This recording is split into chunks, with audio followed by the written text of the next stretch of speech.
Welfare మండలం రామన్నపేట గ్రామంలో ముదిరాజ్ సంఘం ఆధ్వర్యంలో శాసన మండలి సభ్యులు నెల్లికంటి సత్యం చిత్రపటానికి పాలాభిషేకం నిర్వహించారు। ఈ కార్యక్రమానికి వీడీసీ వ్యతిరేక పోరాట సమితి నాయకులు బట్టి శ్రీధర్ ముఖ్య అతిథిగా హాజరయ్యారు। గ్రామస్తులు పెద్ద సంఖ్యలో పాల్గొన్నారు।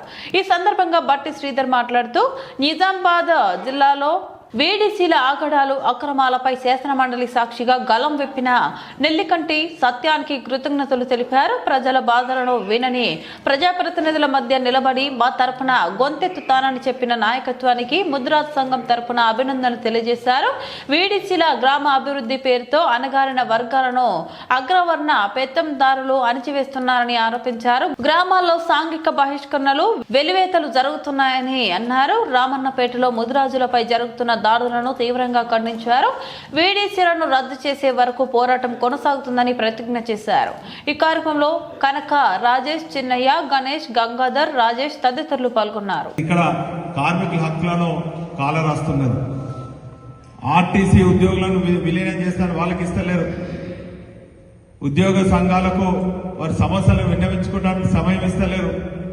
రిటైర్డ్ అయినటువంటి ఉద్యోగులకు బెనిఫిట్స్ వస్తలేవు, వాళ్ళు జమ చేసుకున్నటువంటి పిఎఫ్ వస్తలేదు, గ్రాట్యుటీ వస్తలేదు।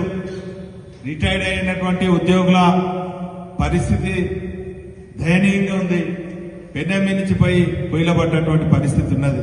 ఈ మధ్య కాలంలో మీరందరూ కూడా చూస్తున్నారు, రిటైర్డ్ అయినటువంటి ఉద్యోగులు మంచిగా విశ్రాంతి తీసుకొని వారికి వచ్చేటువంటి బెనిఫిట్స్ తోని పిల్లలతోని మనవరాళ్లతోని విశ్రాంతంగా హాయిగా గడపవలసినటువంటి విశ్రాంతి ఉద్యోగులు కూడా మరి రోడ్లపైకి వచ్చి ధర్నాలు, స్ట్రైకులు కూడా చేస్తున్నటువంటి పరిస్థితి మనం చూస్తున్నాం।